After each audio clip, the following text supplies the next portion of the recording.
Hola a todos. Mi nombre es Milagros del Carmen Quispe Guevara. Soy alumna de la unidad de posgrado de la Universidad Nacional Mayor de San Marcos y en el marco del proyecto Análisis, Estudio y Difusión de la Jurisprudencia de la Corte Interamericana de Derechos Humanos, en el curso de Seminario de Investigación en Derechos Humanos dirigido por la doctora Cruzcay Ugarte Boluarte, voy a analizar el presente caso colombiano. El caso es Bedoya Lima y otra versus Colombia. No sin antes señalarles que en palabras de la víctima, la señora Bedoya Lima, ella indicó que si hay algo peor que la muerte es morir en vida. Y ella la mataron en vida en el estado de Colombia. Antes del inicio de las audiencias ante la corte, el estado colombiano se comunicó con ella para poder llegar a un acuerdo, a una negociación, y ella señaló que la impunidad no se negocia y que le habrán podido quitar todo, menos la dignidad. Es así como este caso llega ante la Corte Interamericana. El nombre de la sentencia, caso Bedoya Lima y otra versus Colombia, la fecha, 26 de agosto del 2021, y el tipo de sentencia, fondo, reparaciones y costos. Bien, este caso se desarrolla en el conflicto armado interno existente en Colombia en el año 2000. Ginette Bedoya Lima es periodista hasta la actualidad y en ese entonces ella se encontraba investigando una gran, si no quizás la más grande red criminal del Estado de Colombia para esa fecha, que involucraba corrupción, tráfico de secuestrados, tráfico de armas, no solamente entre delincuentes comunes, sino también entre paramilitares y también incluidos funcionarios públicos.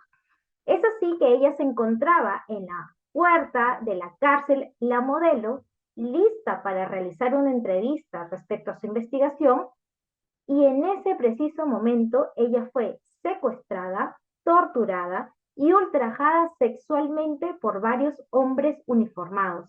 Amenazada de muerte constantemente con armas de fuego, la mantuvieron secuestrada por aproximadamente 10 horas y finalmente fue abandonada a su suerte en medio de una carretera. 21 años después, sí, han escuchado bien, 21 años después, ella nunca encontró justicia en su país.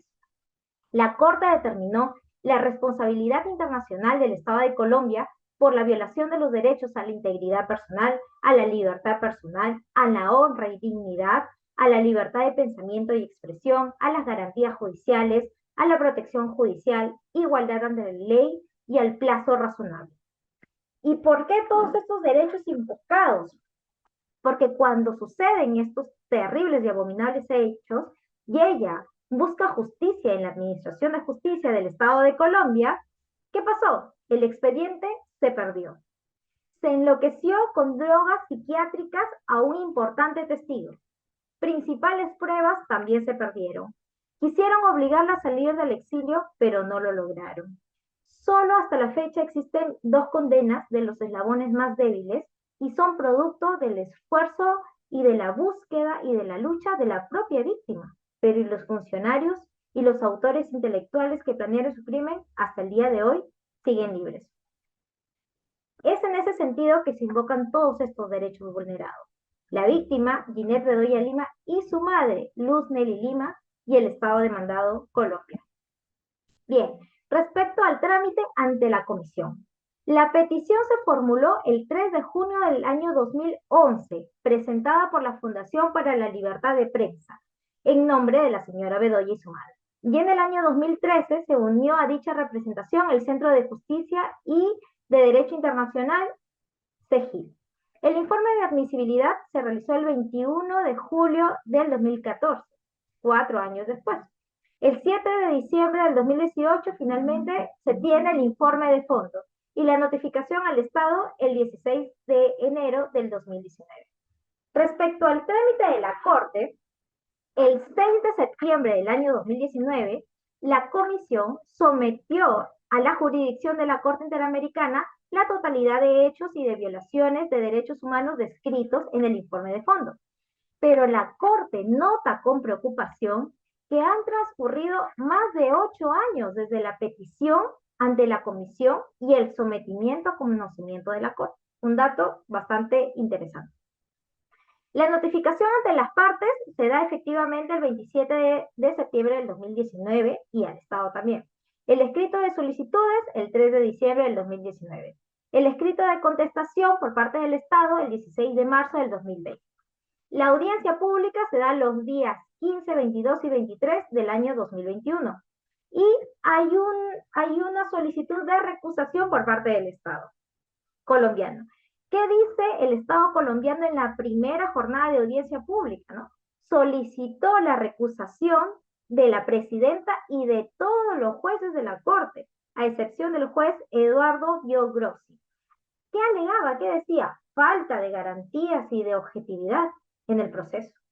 Se está vulnerando la obligación que tienen los jueces de ser objetivos e imparciales. Existe un prejuzgamiento por parte de los integrantes del tribunal. La Corte, en composición diferente, resolvió declarar improcedente esta recusación. ¿Pero por qué el Estado de Colombia señaló esto? Falta de objetividad y de garantías. Porque los miembros de la Corte habrían mostrado cierta empatía, o sea, cierta solidaridad ante los abominables crímenes descritos. Y por eso, porque ahora resulta que no pueden demostrar ni siquiera un poco de empatía, la Corte, el Estado de Colombia le solicitó a la Corte o presentó ante la Corte esta solicitud de recusación. Bueno, respecto a los hechos probados por la Corte, tenemos que la señora Bedoya Lima inició su carrera como periodista en el año 1995 y desde ese entonces ha trabajado en diversos medios de comunicación, de radio, de prensa y televisión en Colombia, en los que ha dado especial cobertura al conflicto armado. Desde el inicio de su carrera como periodista, la señora Bedoya fue víctima de amenazas y actos de hostigamiento, especialmente a partir de su trabajo cubriendo el conflicto armado y sus actividades investigativas en las cárceles. El 27 de abril del 2000 tuvo lugar un enfrentamiento entre paramilitares y miembros del grupo de delincuencia común al interior de la cárcel La Modelo. Respecto a eso es lo que estaba investigando la periodista Bedoya Lima, el cual terminó con la muerte de 32 reclusos. En ese sentido, la señora Bedoya, junto con otros periodistas, reportó los hechos de manera sistemática. La señora Bedoya recibió varias amenazas de muerte, tras las cuales se realizó una reunión entre el director del periódico y varios periodistas con la policía. Según pudieron averiguar a través de un mensajero del periódico, porque uno de los trabajadores del periódico tenía un hermano que estaba en este centro penitenciario, y su hermano que trabajaba en ese periódico les había enviado como un mensaje, ¿no? Diciendo que estaban muy molestos en el penal con las publicaciones del periódico y les indicaban a que no siguieran haciendo esos reportajes. En vista de lo anterior, se acordó utilizar al mismo mensajero para dar respuesta a los paramilitares e informarles que la señora Bedoya, como toda una periodista, estaba dispuesta a dialogar con ellos y aclarar cualquier malentendido. Todo ello con la aquiescencia de la policía, con la permisibilidad de la policía y con el conocimiento que tenía la policía de esta reunión. La noche del 24 de mayo del 2000, la señora Bedoya recibió una llamada donde le informaron que una persona recluida en la cárcel La Modelo, conocida como el panadero, quería entrevistarse con ella al día siguiente a las 10 de la mañana en la sede de la cárcel. Es así que la señora Bedoya no lo dudó. El 25 de mayo del 2000, la periodista acudió a la cita acompañada por el editor judicial del periódico, un fotógrafo también y el conductor del vehículo. Al llegar a la puerta de la cárcel, le atendió un guardia que le indicó que sabía de su visita y que ya estaban tramitando todos los permisos. Es decir, esa visita estaba coordinada. Entonces la periodista se dirigió al editor judicial del periódico y le pidió que fuera al vehículo para que llamara al fotógrafo. En ese preciso instante en el que ella se queda sola delante de la puerta del penal, un hombre la abordó, la sujetó por el codo violentamente y la amenazó con un arma de fuego, diciéndole que si gritaba, mataría a la gente que había venido con ella. Es así que la trasladaron a una bodega cercana a la cárcel, donde esperaban dos hombres más. Al llegar al lugar, le pusieron un trapo en los ojos, la golpearon, La insultaron, la agredieron física y psicológicamente, le amarraron las manos y la sentaron en una silla.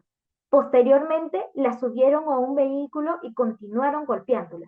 En el marco de dicho secuestro, la señora Bedoya fue abusada sexualmente por varios de los secuestradores. Mientras la apuntaban constantemente con una pistola, sufrió también graves agresiones verbales por su condición de periodista. Tras varias horas, al anochecer, fue abandonada en una carretera. La señora Bedoya estuvo aproximadamente 10 horas secuestrada. El 26 de mayo del 2000, el fiscal ordenó la apertura de investigación penal en fase preliminar por el delito de secuestro simple y acto sexual violento. Durante varios años se realizaron diligencias de investigación en el marco de las cuales la señora Bedoya tuvo que declarar una, dos, tres, no señores, hasta 12 veces. Es más, tuvo que realizar una investigación propia y aportar sus pruebas recabadas. Como resultado de los procesos penales seguidos contra las personas procesadas por los hechos cometidos contra la señora Bedoya, 3 personas asociadas al paramilitarismo fueron condenadas en los años 2016 y 2019 como autores materiales de los hechos a penas entre 11 y 40 años de prisión. Tanto antes como después de los referidos hechos acaecidos el 20 de mayo del 2000, la señora Bedoya continuó recibiendo amenazas a lo largo de estos últimos años, debido al ejercicio de su profesión, llegándole mensajes directamente a su teléfono, a su WhatsApp, llamadas de Colombia, del extranjero, mensajes hasta en el periódico en donde ella trabaja, los números de teléfono. Todas las denuncias presentadas por la señora Bedoya sobre estos actos de amenazas fueron archivadas o hasta la fecha continúan siendo tramitadas. Bien, el derecho a la integridad personal, a la libertad personal y a la protección de la honra y dignidad es el primer derecho vulnerado que vamos a analizar. Respecto a ello, la Corte advirtió la existencia de graves indicios y concordantes con la participación estatal. Esto es muy grave. En los hechos ocurridos el 25 de mayo del 2000, tales como, por ejemplo, las demoras a la hora de permitir el acceso de la señora Bedoya al penal, junto con la extraña actitud del guardia de la entrada, quien la habría dejado sola en la puerta de la señora Bedoya al momento del secuestro, pese a que él ya tenía toda la documentación y la noticia de su visita. La aquiescencia, la permisibilidad previa de la policía para la visita, o sea que la policía tenía pleno conocimiento de la presencia de la señora a esa hora.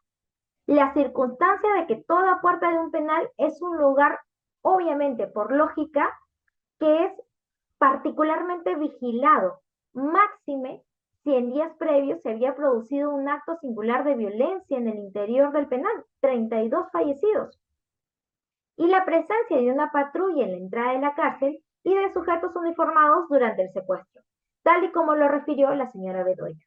Estos indicios resultan más graves teniendo en cuenta que lo que la víctima estaba investigando eran delitos cometidos en un contexto de criminalidad organizada con intervención de altos funcionarios públicos en relación con secuestros y transferencias de secuestrados. En ese sentido, respecto a estos actos de tortura y de secuestro, ¿qué es lo que dice también el tribunal? El tribunal resalta que con la conexión que existe entre el riesgo particular que enfrentan las mujeres periodistas, el adoptar medidas de protección de periodistas, los estados también deben aplicar un fuerte enfoque diferencial que tenga en cuenta las consideraciones de género y por lo tanto la violencia basada en el género. En ese sentido, la Corte al examinar determina la responsabilidad internacional del Estado de Colombia por secuestros y actos de tortura a los que fue sometida la señora Bedoya el 25 de mayo del año 2000. La Corte determinó que la señora Bedoya fue sometida a actos de tortura física, sexual y psicológica, las cuales no pudieron llevarse a cabo sin la colaboración del Estado, o cuanto menos con su tolerancia. A la vista de lo anterior, la Corte consideró que el Estado incurrió en la violación de los siguientes artículos. del artículo 5.2, del artículo 7 y el artículo 11 de la Convención Americana, referidos al derecho de la integridad personal, a la libertad personal y a la protección de la honra y de la dignidad. También se vulneró el artículo 7 de la Convención de Belén do Pará, referidos a que los Estados partes condenan toda forma de violencia contra las mujeres. Así también el artículo 1 y el artículo 6 de la Convención Interamericana para prevenir y sancionar la tortura, referidos a que todos los Estados partes se obligan a prevenir y a sancionar la tortura y también cualquier otro trato o pena cruel o inhumana.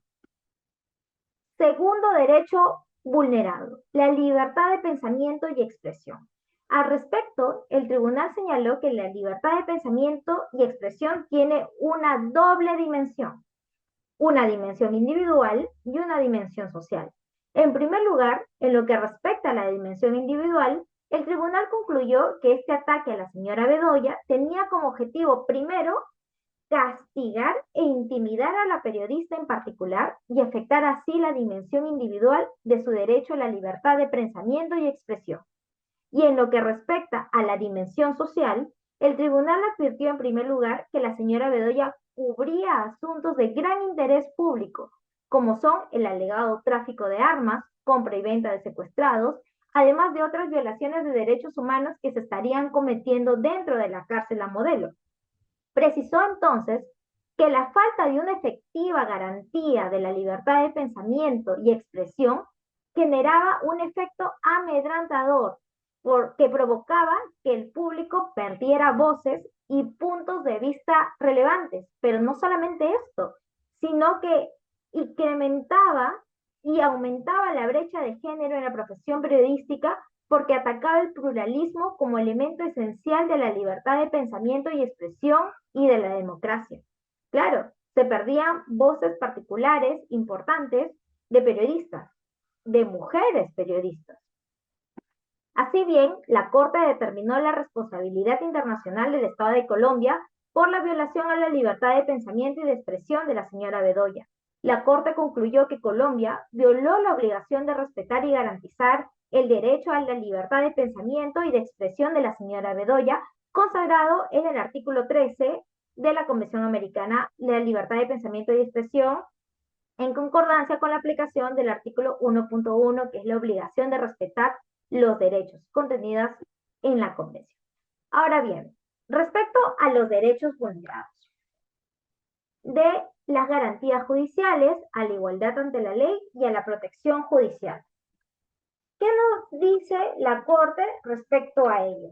Pues bien, el tribunal consideró que en los casos de investigación de actos de violencia dirigido contra mujeres periodistas, el deber de debida diligencia debe ser sometido a un estricto escrutinio por dos razones. Primero, porque los estados tienen la obligación positiva de garantizar la libertad de expresión y de proteger a personas que, por su profesión, se encuentren en una situación especial de riesgo al ejercer este cargo.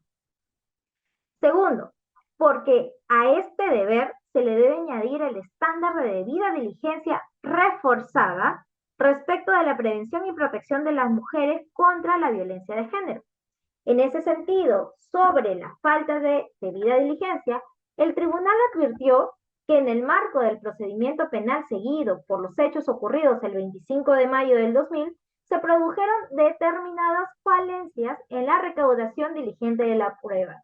Ejemplo, fue la solicitud de registro fílmico de la cárcel. ¿Cuándo creen ustedes que se solicitó el registro fílmico de la cárcel? Quizá un día después de los hechos, quizá un mes después de los hechos, quizá 3 meses. No, se solicitaron 7 años después de los hechos. ¿Cuándo ustedes creen que se solicitó el listado de guardias de turno de la prisión el día de los hechos? Vamos, una semana, un mes. No, se solicitó el listado de guardias de turno 10 años después de ocurridos los hechos. En ese sentido, el tribunal advirtió, además, que no constaba que se hubieran practicado diligencias para identificar evidencias sobre la ropa de la señora Bedoya, que llevaba puesta en el día de los hechos. habiéndose alegado por los representantes y también por la comisión, lo cual no fue refutado por el Estado de Colombia, que dichas prendas se habían extraviado. Lo anterior tiene particular relevancia en las investigaciones penales por violencia sexual, donde resulta primordial que se documenten y coordinen todos los actos investigativos y se manejen diligentemente la prueba, tomando muestras suficientes, realizando estudios para determinar la autoría o la posible autoría de los investigados, investigando de forma inmediata el lugar de los hechos y garantizando la correcta cadena de custodia. En ese sentido, la Corte constató que fue la propia señora Bedoya la que tuvo que realizar y desplegar todas las diligencias de investigación por su cuenta para investigar los hechos, lo cual fue revictimizante a todas luces. Por último, el tribunal observó que a la fecha de la emisión de la sentencia no se había podido determinar la autoría intelectual de los hechos ni de los demás coautores que pudieran haber participado en los mismos. La Corte recordó que la investigación de casos complejos requiere dirigir los esfuerzos del aparato estatal para desentrañar las grandes estructuras que permitieron estas violaciones, sus causas, sus beneficiarios y sus consecuencias. Con respecto a la línea de investigación sobre la participación de agentes estatales en los hechos, el tribunal observó que a pesar de haber transcurrido más de 21 años de los hechos, esta línea de investigación no ha arrojado ningún resultado. En ese sentido, la Corte concluyó que el Estado de Colombia no actuó con la debida diligencia reforzada requerida en las investigaciones y proceso penal por la violación y actos de tortura sufridos por la señora Bedoya el 25 de mayo del 2000. Bien, ahora el derecho a las garantías judiciales, igualdad ante la ley y protección judicial, pero desde el aspecto de discriminación por razón de género. El tribunal observó que la primera declaración realizada por la señora Bedoya ante la Fiscalía incumplió el deber del Estado a que la misma se realice en un ambiente cómodo y seguro. Asimismo, durante el marco de las investigaciones se hicieron indagaciones respecto a la alegada existencia de relaciones sentimentales entre la señora Bedoya con un guerrillero, lo cual se enmarcó en una serie de concepciones sexistas y estereotipos discriminatorios contra la mujer que se tradujeron en sí en un obstáculo más a la hora de determinar las diferentes líneas de investigación. Este tribunal, en ese sentido, concluyó que la investigación penal por los hechos ocurridos el 25 de mayo del 2000 tuvo un carácter discriminatorio por razón de género. Además, el tribunal recordó su jurisprudencia reiterada que señala que la investigación penal debe incluir necesariamente una perspectiva de género y realizarse por funcionarios capacitados en casos similares. Es que esto es básico. Y en atención a víctimas de discriminación y violencia por razón de género. Recordó también que la ineficacia judicial frente a casos individuales de violencia contra las mujeres que propicia un ambiente de impunidad que facilita y promueve la repetición de los hechos de violencia en general y envía un mensaje según el cual la violencia contra las mujeres puede ser tolerada y aceptada. Ese es el mensaje que se envía, lo que favorece su perpetuación y la aceptación social del fenómeno, el sentimiento y la sensación de inseguridad de las mujeres, así como una persistente desconfianza por parte de las víctimas en el sistema de administración de justicia. Dicha ineficacia o indiferencia constituye en sí misma una discriminación de la mujer en el acceso a la justicia. Por ende, cuando existen indicios o sospechas concretas de violencia de género, la falta de investigación por parte de las autoridades de los posibles móviles discriminatorios que tuvo un acto de violencia contra la mujer puede constituir en sí misma una forma de discriminación basada en género. Es en ese sentido que se establece esta responsabilidad también por parte del Estado colombiano. Ahora, respecto al plazo razonable, el tribunal advirtió que la causa penal gira en torno a una sola víctima y que el Estado conoció los hechos inmediatamente después de que se hubieran producido, lo que facilitaba en todo sentido la recolección de pruebas. También advirtió que, lejos de adoptar cualquier tipo de actitud pasiva o incluso obstaculizadora que pudiera retrasar el procedimiento, la señora Bedoya, obligada por las circunstancias de la deficiente investigación a cargo de la Fiscalía, tuvo que actuar mutuo propio, realizando sus propias investigaciones y aportando la prueba oportuna ante las autoridades estatales. Es decir, nuestra víctima se convirtió también en detective, también se convirtió en fiscal, lo cual también puso en conocimiento, en cuestionamiento, la conducta de estas autoridades. Incluso solicitaron a la señora Bedoya si ella había llegado a obtener más información con respecto a los autores de los hechos. Es decir, que el ordenamiento jurídico de Colombia, que no debe ser muy diferente al peruano respecto a las etapas de investigación y a las facultades en la investigación, que nosotros, por ejemplo, en Perú tenemos diligencias preliminares, todas las diligencias urgentes, inaplazables, inmediatas. ¿Qué es lo que hicieron las autoridades en Colombia? Pues le tocaron la puerta a la señora Bedoya y le dijeron, ¿no tendrás tú alguna información que nos ayude? Porque nosotros no tenemos nada. A ver, ¿me puedes pasar todo lo que estás investigando, tus pruebas? O sea, a ese nivel, señores, a ese nivel. En ese sentido, la Corte determinó la responsabilidad internacional del Estado de Colombia por violación al plazo razonable. Concluyó que el Estado de Colombia violó los derechos a las garantías judiciales y a la protección judicial establecidos en los artículos 8.1, 24, 25.1 de la Convención Americana de Derechos Humanos, referido a las garantías judiciales, a la igualdad ante la ley y a la protección judicial. Así también el artículo 7 de la Convención de Belén do Pará. Ahora bien, respecto al derecho a la integridad personal, a la libertad de pensamiento y expresión, a la protección de la honra y dignidad, garantías judiciales y protección judicial, pero enfocados en las amenazas recibidas con anterioridad y posterioridad del 25 de mayo del 2000. En lo que respecta al derecho a la libertad de expresión, el tribunal recordó la posibilidad de que existan situaciones de facto en las que quienes ejercen la libertad de expresión se encontraran en un mayor riesgo o vulnerabilidad. El tribunal concluyó en el presente caso que la falta de investigación de las amenazas recibidas por la señora Bedoya, al menos desde el año 1999, año en el que consta probado que estas fueran puestas en conocimiento del Estado, constituyó una violación de los derechos de la señora Bedoya.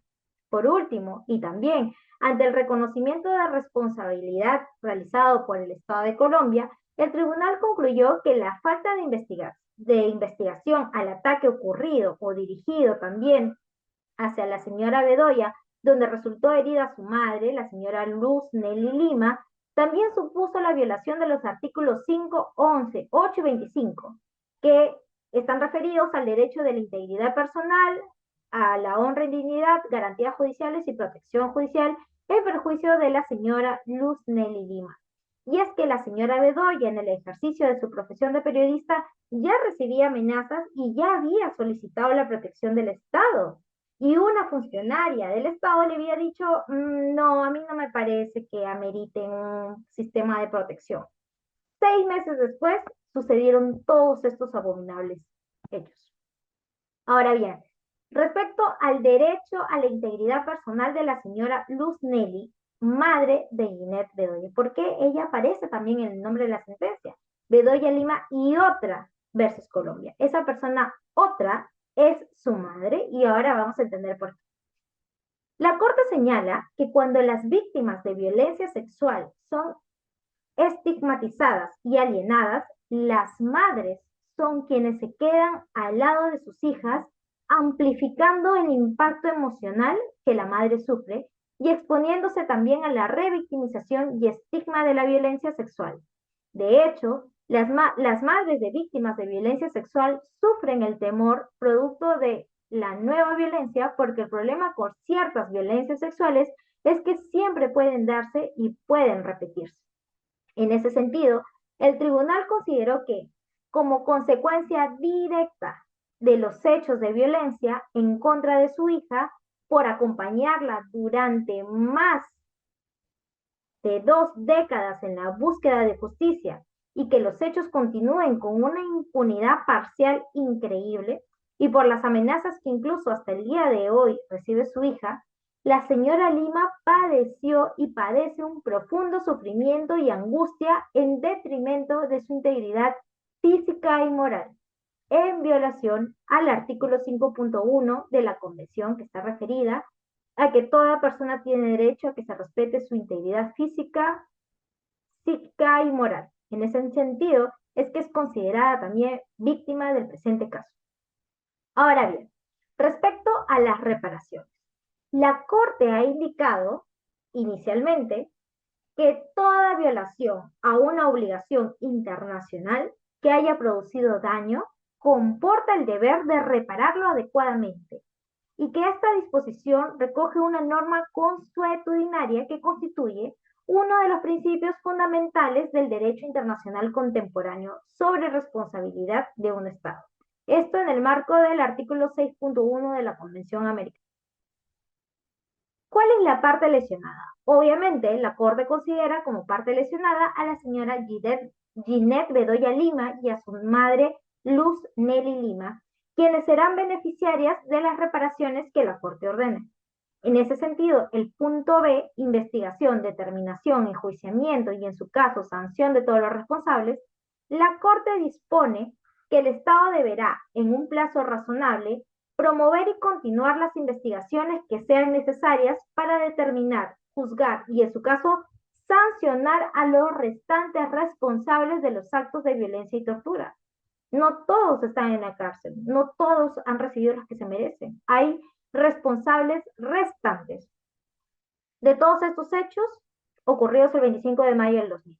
Así también respecto a los responsables de los actos de amenazas. Por supuesto, alguien tiene que responder por las amenazas constantes hasta la fecha, tanto antes como después de los hechos, evitando la aplicación de estereotipos de género perjudiciales, así como la realización de cualquier acto que pueda resultar revictimizante para la víctima. Así también, la Corte considera pertinente ordenar al Estado que adopte todas las medidas necesarias para que en el curso de estas investigaciones y procesos se garantice la vida, la integridad personal y seguridad de la señora Bedoya y de su madre, la señora Luz Nelly Lima, debiendo proveerles la protección necesaria frente a cualquier persona. El Estado deberá continuar informando a la Corte cada 2 meses, contados a partir de la remisión de su último informe, sobre el cumplimiento de esta medida. Ahora bien, medidas de satisfacción. Dentro de las medidas de satisfacción tenemos a la publicación de la sentencia y de su resumen en un canal oficial por parte del Estado.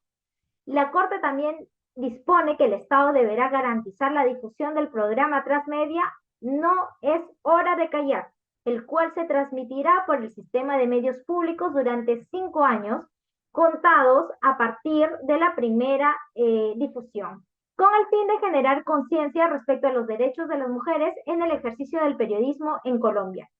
Con respecto a la beca solicitada, la Corte considera que la emisión de la presente sentencia y las reparaciones ordenadas en la misma resultan suficientes y adecuadas. ¿Por qué respecto a la beca? Porque la señora Bedoya había solicitado ante la Corte que se emita o se dé una beca de investigación. Sin embargo, la Corte no la consideró en este caso dicha solicitud.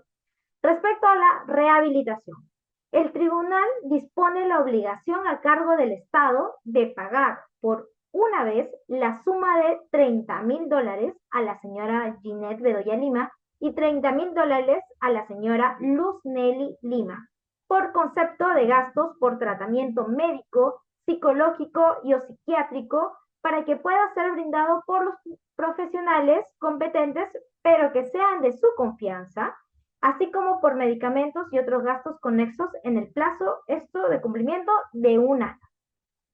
Ahora bien, respecto a las garantías de no repetición, Ordenar al Estado crear e implementar en el plazo de 2 años un plan de capacitación y sensibilización para los funcionarios públicos, fuerzas de seguridad y operadores de justicia. Esto es básico también, para garantizar que cuenten con los conocimientos necesarios para identificar actos y manifestaciones de violencia contra las mujeres, basadas en el género que afecten a las mujeres periodistas, para protegerlas en situación de peligro e investigar y enjuiciar a los perpetradores. La Corte valora positivamente el ofrecimiento del Estado en su escrito de alegatos finales, porque el Estado presentó un escrito de alegatos finales, donde señala que de manera alternativa a la solicitud de cierre de la cárcel a modelo, porque la señora Bedoya Lima también solicitó el cierre de la cárcel a modelo para crear un centro investigativo, ¿no? Para crear un centro estatal de memoria y damnificación. Sin embargo, el Estado de Colombia señaló que los gastos eran millonarios en los que se iba a incurrir y que las personas que ya estaban o que eran reclusas en dicho penal no tenían o no, el Estado no podría cubrir el nuevo centro penitenciario. En ese sentido, ordena, por lo tanto, la creación de un centro estatal de memoria y damnificación de todas las mujeres víctimas de violencia sexual en el marco del conflicto armado y del periodismo investigativo, con un reconocimiento específico a la labor de las mujeres periodistas. Dicho centro debe llevar el nombre de la campaña Centro Investigativo No es Hora de Callar, el mismo nombre del programa.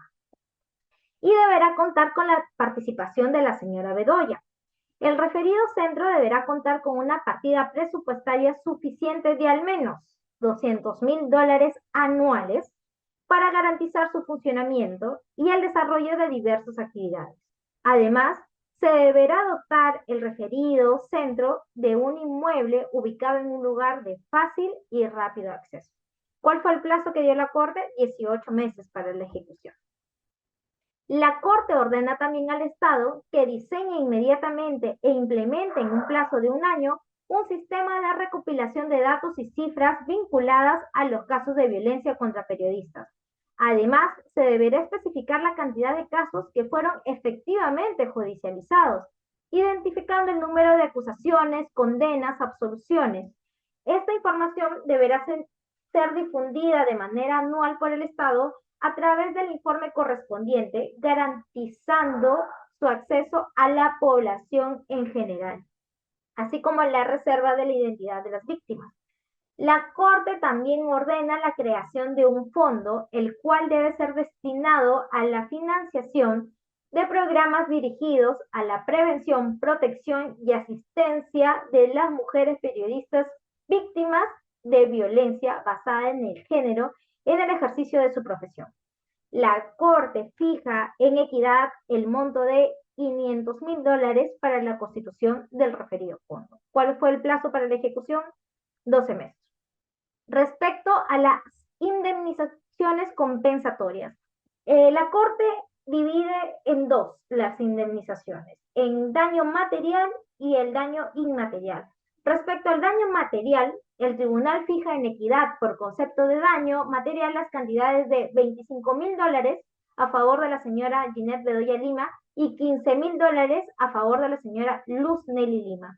Y el daño inmaterial, aquellas heridas que no se ven porque el alma sufre y a veces no lo logramos ver, considerando las circunstancias del presente caso, las violaciones cometidas, los sufrimientos ocasionados y experimentados en diferentes grados y el tiempo transcurrido, el tribunal pasa a fijar en equidad la indemnización por daño inmaterial a favor de la señora Ginette Bedoya Lima por el monto de $90,000 y a su madre por el monto de $20,000 a favor de la señora Luz Nelly Lima. Respecto a los costas y los gastos, la Corte reitera que la actividad desplegada por las víctimas con el fin de obtener justicia, tanto a nivel nacional como internacional, implica erogaciones que deben ser compensadas cuando la responsabilidad internacional del Estado es declarada mediante una sentencia condenatoria, como en el presente caso. Tomando en cuenta los montos solicitados por cada una de las organizaciones, para ambas se dio $30,000 y $15,000 respectivamente. Respecto al reintegro de los gastos al Fondo de la Asistencia Legal de Víctimas de la Corte Interamericana, porque existe un fondo, la Corte ordenó el reintegro por la cantidad de $104. Ahora, respecto a la modalidad de cumplimiento de los pagos ordenados, el Estado deberá efectuar, según la Corte, el pago de las indemnizaciones por concepto de daño material e inmaterial y el reintegro de costas y gastos dentro del plazo de un año, contado a partir de la notificación de la presente sentencia. Es así que, finalmente, en los puntos resolutivos, la Corte, por unanimidad, decide aceptar el reconocimiento de responsabilidad internacional efectuado por el Estado de Colombia en los términos de los párrafos 24 y 31 de la sentencia, porque efectivamente el Estado de Colombia había reconocido, pero parcialmente, la responsabilidad. Declara también que el Estado de Colombia es responsable por la violación de los artículos 5.1, 5.2, el artículo 7, el artículo 11, 13, el artículo 8.1, el artículo 24, 25.1 de la Convención Americana sobre Derechos Humanos. Estos referidos al derecho de la integridad personal, al derecho de la libertad personal, a la protección de la honra y la dignidad, a la libertad de pensamiento y de expresión, a las garantías judiciales y a la protección judicial, además de la vulneración y la violación de los artículos 7.a y 7.e de la B de la Convención de Belén do Pará, referido a que los Estados partes todos condenan las formas de violencia contra las mujeres, así también la vulneración de los artículos 1 y 6 de la Convención Interamericana para prevenir y sancionar la tortura. Esto referido a que los Estados partes se obligan en esta convención a prevenir y sancionar la tortura y otros tratos crueles, inhumanos o degradantes. En ese sentido, se declara la responsabilidad del Estado de Colombia en perjuicio de la señora Ginette Bedoya Lima y por la violación del artículo 5.1 de la Convención Americana en perjuicio de la señora Luz Nelly Lima. En ese sentido, dispone que la sentencia constituye por sí misma ya una forma de reparación, pero además dispone el cumplimiento obligatorio de todas las reparaciones señaladas en la sentencia y explicadas en el punto precedente. Ahora bien, respecto a las resoluciones de supervisión de cumplimiento, tenemos aquí y podemos ver todas aquellas obligaciones que han sido cumplidas, que son la publicación de la sentencia, los pagos por rehabilitación, los pagos por indemnizaciones material e inmaterial y los pagos por las cantidades fijadas por concepto de reintegro de costas y gastos. Estos se han cumplido por el Estado de Colombia. Y respecto a la difusión del sistema, en el sistema de medios públicos del programa No es hora de callar, recién este año, 2024, el 8 de marzo del 2024, inició el programa, así que también se ha cumplido. Respecto a las demás señaladas, es decir, a todas las demás que faltan, están pendientes de cumplimiento. Podemos visualizarlos. Finalmente, respecto a los votos, pues, como ya les había señalado, la Corte, por unanimidad, votó a favor de la sentencia. Esto es, la presidenta Elizabeth Odío Benito, Patricio Pazmiño Freire, vicepresidente, el juez Eduardo Ferrer MacGregor Poisot, el juez Eugenio Raúl Zaffaroni y el juez Ricardo Pérez Manríquez votaron a favor de la sentencia, siendo este último juez con un voto individual concurrente. En ese sentido, queridos amigos, hemos concluido con el análisis de esta interesante sentencia, y es que ya creo que nada nos sorprende, sobre todo en el tema de derechos humanos y el incumplimiento de todas las obligaciones por parte de los estados. Finalmente, si algo puedo señalar, es una cita muy pequeña dicha por la víctima, por la señora Bedoya Lima en este caso.